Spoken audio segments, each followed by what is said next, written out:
All right, hey mamas, thank you so much for coming back to my YouTube channel. If you haven't already, please take the time to subscribe and hit the notification bell so that you'll be notified whenever I release a new video. Without further ado, let's get into the video a little bit. So as you may have seen in the caption, I wanted to come to you all and talk a little bit about the 5 top things that I've been prioritizing during my pregnancy.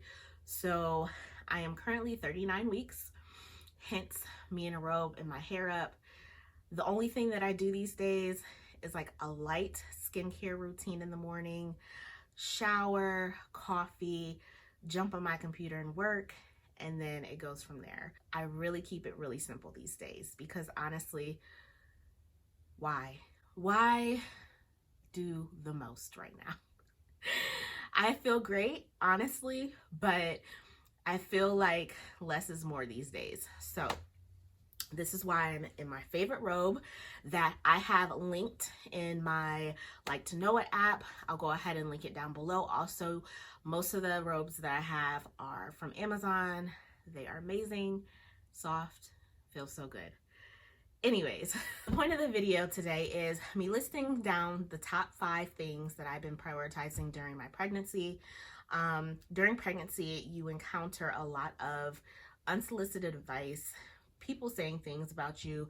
You coming across things on social media that may scare you about pregnancy, situations at work that can get kind of sticky during pregnancy. So it's really important for you to prioritize certain things in your life to avoid getting into any of those situations that may put your mental health at risk or put your physical health at risk or even put the risk of your family out there. And so it's really important for you to hone in on certain aspects of your life during pregnancy to make it a little bit easier for yourself. So let's start with number 5. So my number 5 most important thing that I prioritized during this pregnancy is my beauty routine. I feel like my beauty routine is very essential to my life. My hair, my nails, not even makeup because I don't wear a lot of makeup, but investing in quality skincare products, my waxes, things like that have been essential, even more so now that I'm pregnant, because for some reason when you're pregnant, you may feel a little not like yourself. You're growing out of your clothes. You're sweating in places you've never sweated before. Just a whole lot of things are going on. And for me, beauty has always been a top priority in my life. And like I said, even so more now. And so to prioritize that, I made sure that I had my nail appointments on the schedule, like on a rotating basis. I made sure that I had my hair appointments on the schedule, like months out in advance. I made sure that I had all of my waxes scheduled, like every 4 weeks, just so that I wouldn't slip off of what I felt like I needed. Because in my last pregnancies, I felt like, why am I doing this? Why am I keeping up with my beauty routine when I'm just going to get bigger anyways? Why am I buying new clothes when I'm just going to get bigger and grow out of them anyways? For me, being able to get my hair done by somebody that is able to take care of my hair in a way that I can't take care of my hair. They have more patience than I do. Somebody that can do my nails in a way that I don't have the patience to do. Being able to go to the nail salon and being able to go to the hair salon and being able to sit down and relax and have somebody that is more of a professional do that for me and leaving within a couple hours knowing that it's done right rather than me stressing over trying to save a couple bucks and paint my own nails or lose my breath, washing my hair, doing all those things when I could have somebody else doing that for me.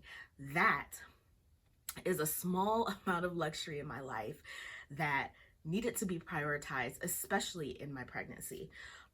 So for me, the 5th most important thing was my beauty routine. And like I said, I put that on a rotating schedule. I had everything booked so that when the month came, I knew that, okay, on Tuesday I have a hair appointment. On next week, I have my wax appointment. So it wasn't like when the month got there, I was like scrambling to try and get all these appointments together.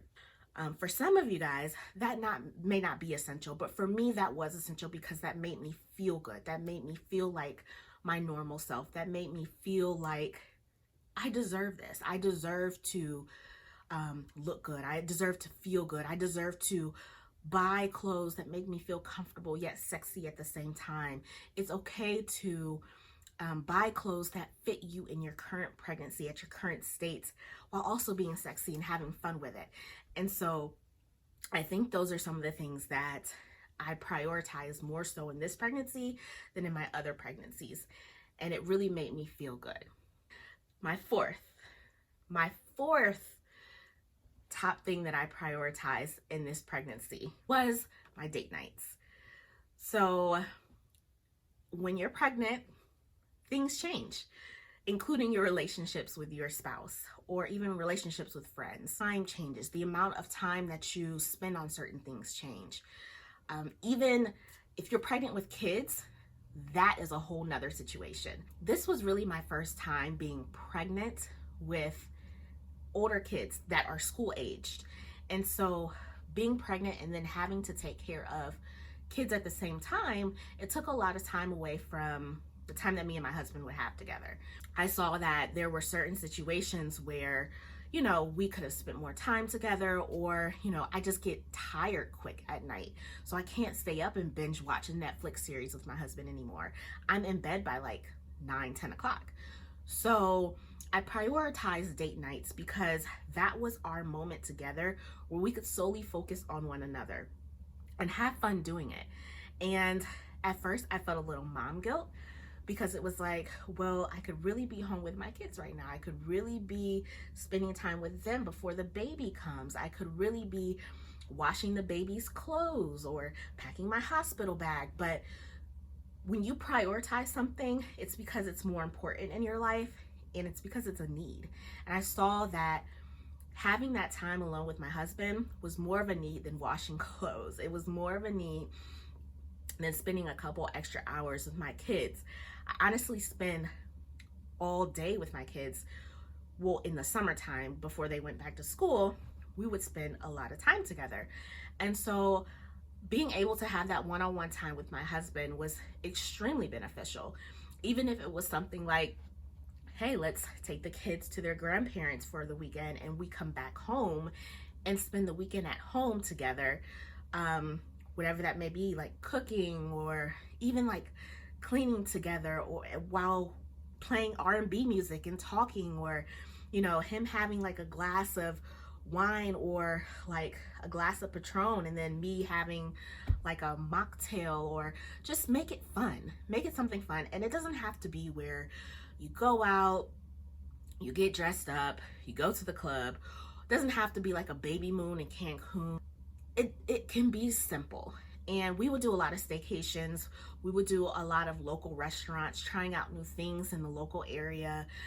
But it was mostly about that being together part and spending time together, because what I understood was once the baby gets here, our time together is going to be even more limited. So that's my number 4 thing that I prioritized in this pregnancy, was date night. My number 3 top item that I prioritized during my pregnancy was boundaries at work. So I have been working the entire time through my entire pregnancy. And I don't know if a lot of you are currently working up through your pregnancy or working up through your due date, or if you guys are taking time off before your due date gets there to have, you know, some time downtime from work. But either way, being pregnant in a work environment is a totally different situation than not being pregnant in a work environment. There are a lot of different things that come with being pregnant in the work environment. There are a lot of positive outcomes that can happen, as well as a lot of negative outcomes that can happen. Thankfully, I've been able to experience more good things, but either way, you want to be able to set those boundaries at work. There's a lot of unsolicited advice that may come at you. There's a lot of different legal situations that may come up at work during your pregnancy that you may have to fight through. That may cause a lot of stress in your life. And so you have to know when to use your PTO and step aside and be like, I just need a break today. You have to know when to say, you know what, I'm going to log off early today and spend the rest of the day, relaxing with my family or whatever the case may be. Just because you're pregnant doesn't mean that you have to overwork yourself. And I had to understand that. I felt like I was having to work overtime to make up for the time that I'm not going to be there on maternity leave. And so essentially I was working overtime every week. And I had to step back and realize that my health is important as well. I'm always a person that looks out for other people. I want them to be set up well when I'm on maternity leave. I want my team to do well. And so I always put myself on the back burner at work. And it's a little easier to do that at work than at home for me, just because I feel like I have to show up as my best self all the time, 8 hours a day at work. And so I had to step back and realize that, I matter also. So the same thing that I always tell the people that I work with, take your mental health days, take your PTO days. You don't have to tell me what you're doing on your off days. Just tell me you need a day and just go. I had to apply that same thought process to myself. And so I started using some of my PTO days to just, spend the day at the doctor's. Or there was actually one day where I took PTO. I went to an ultrasound with my husband. We saw the baby. Afterwards, we went to lunch. Afterwards, we went to see a movie. Afterwards, we came back home, took a nap, and then picked up the kids from daycare. And it was just so relaxing. And then I was able to go back to work feeling refreshed, energized, and ready to tackle the day. Normally, I would probably take PTO just for the doctor's appointment, then go back to work and work through the rest of the day. And I just felt so drained doing that constantly and overworking myself constantly to try and make up for the time that will be lost on maternity leave. I had to step back and set some boundaries. Boundaries also that you can set at work are, people who have comments that they make directly to you about your pregnancy or about the way you look or, about how your pregnancy is going. Not everybody's pregnancy is healthy. Not everybody has a top tier 100% I'm feeling great pregnancy. Some people are really struggling through pregnancies. Some people are worried that they may have a miscarriage. Some people have a miscarriage. And so when you're approached with these conversations of, hey, how's your pregnancy going? You have the right to not answer. You have the right to steer that conversation in a different direction. You have the right to say, you know what, I am not up for having that conversation today. Can we just stick to, something else? Or can we just talk about, can we just run through these charts right quick or something like that? You have that option to say, no, I'm not talking about my pregnancy. Even though it's obvious that I'm pregnant, I don't want to talk about that every time I see you. And you have that option. So I would say that would be my number 3 thing that I prioritize in this pregnancy is setting up those work boundaries to protect myself and my mental health. Number 2, my number 2 top item that I prioritized through my pregnancy this time is help. Help, literally, just help. Outsourcing things, allowing people to come into my life and help me with different items that may come up or different events that may come up. I am currently 39 weeks pregnant.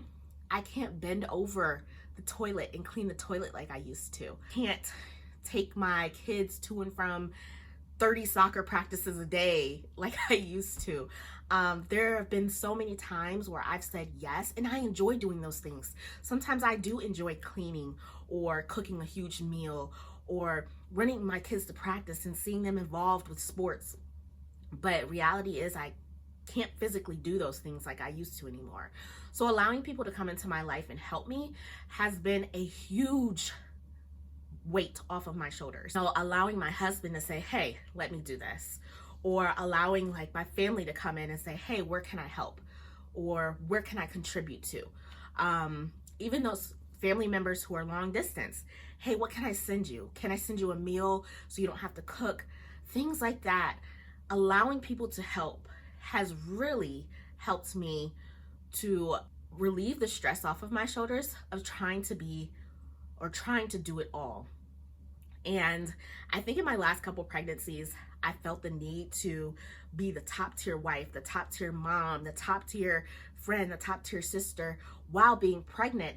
And that's all great and everything, but when you're sacrificing the health of yourself, it's not the best. Being able to outsource items if you can afford to, such as hiring a housekeeper or hiring a chef to come in once or twice a week to help you cook meals so you don't have to worry about cooking meals when you're 39, 35 weeks, 30 weeks, whatever amount of weeks you are pregnant. Allowing people to come in and help. For me, this year, the top thing that I was able to outsource and allow somebody to come in and help was daycare. Let's be honest, it's so expensive, but in reality, I was paying not for somebody to watch my kids necessarily. I was paying for my mental health. I was paying for my well-being. I was paying for my peace. I was paying for my time. Those things you can't get back. Once they're gone, they're gone. And so, this year I said, I want the summer to be able to just focus on work, to be able to focus on my pregnancy, to be able to focus on healing in the fall. So I signed my kids up for daycare. Now that they're back in school, I've signed them up for aftercare. So it's like I don't have to really think about, oh, I gotta run and pick them up at 2:30, then bring them back home and finish up work at the same time and take care of the baby. No, they're in after school care. They're in daycare on certain holidays that I still have to work. And so those things really came into play during my pregnancy more than anything else, just because I wasn't able to focus on my kids as much. That has been a huge priority in my life while pregnant, as well as going forward, allowing people to come in and help me that may be able to do it better than I can at the moment. And that's okay. We don't have to do it all. And that's the blessing of it. And number one thing that I prioritized during this pregnancy is my mental health. It's obvious that all the other things that I've listed before my number one have all contributed to my mental health, but it really has been a priority. And the reason why I've done so many changes in this pregnancy is because of my mental health. I'm not sure if a lot of you know, but I did struggle with postpartum depression in my last pregnancy. And I vowed that this pregnancy that I would do everything to prioritize myself and my family to avoid going through that again, to try and set things up to make it easier for me so that I wouldn't have to feel like I have to do it all, so that I wouldn't feel like, oh, somebody is judging me because I'm not doing it all. I took that time in between my last pregnancy and this pregnancy to really realize who I am, what I can handle, what can't I handle, being real with myself, seeing who is around me that can help me if things do crumble and fall, being able to have a therapist on hand to be able to talk through those things, being able to truly heal before getting pregnant again was very important for me. And so this pregnancy, I vowed that I would try and set up everything so that postpartum depression would have a real hard time coming through again. And if it does, then I know who to reach out to. I know that it's okay. I know that people struggle through that. I know that I will get over it, and I know the steps that I need to take and what to do. Whereas before, I didn't have a lot of resources. I didn't know who to turn to. I didn't think that it was normal. I thought that I was the only one. And so now I have prioritized my mental health in a way where I'm able to have the strength to set up boundaries. I'm able to say no. I'm able to do all of the things on my list under the mental health top 1 priority that I've listed. I didn't have strength to do those things in my last pregnancy because I felt like I had to live up to a standard that wasn't even me when I wasn't pregnant. And I was trying to make myself be something that I wasn't. And so now I'm more confident. I feel stronger. I feel healthier. I feel more empowered. I feel more at peace and more at ease, knowing that I'm able to prioritize my mental health and set boundaries and say no and block different things and take time away from social media if I need to, and do all the things that I need to do to make sure that I'm healthy, not only physically on the outside, but also internally. And I think that's really important for a lot of us as pregnant women to realize, is that our mental health matters before we're pregnant, during pregnancy, and postpartum. And I think we need to be prepared and be cognitive of the fact that our mental health is very vulnerable during these times, and to ensure that we're prepared to set up those boundaries and to know who to reach out to and who are our resources during this time. And so I encourage you guys to, if you are not pregnant yet, if you're a mom that is looking to be pregnant in the future, if you're currently pregnant, if you're currently postpartum, I encourage you to list out your top 5 priorities and see where they fall. See where your priorities are stemming from. Are your priorities stemming from you wanting to have better mental health? Are your priorities stemming from you wanting to have better physical health? Are your priorities stemming from you wanting to have better relationships with the people in your life? What are your priorities saying to you? What do you need in this pregnancy? What can you get rid of? And what truly makes you feel better as a woman, as a mother? What makes you feel empowered? Whatever it is, I encourage you guys to go do that. So I thank you guys for getting to this part of the video with me. If you guys have any questions about anything that I've said, list them below and I'll try and comment and get to your questions as I can. Don't forget to like this video, subscribe, and hit the notification bell so that you'll be aware of any other videos that I release. Thank you guys so much for watching. I hope you guys have a wonderful day. See ya.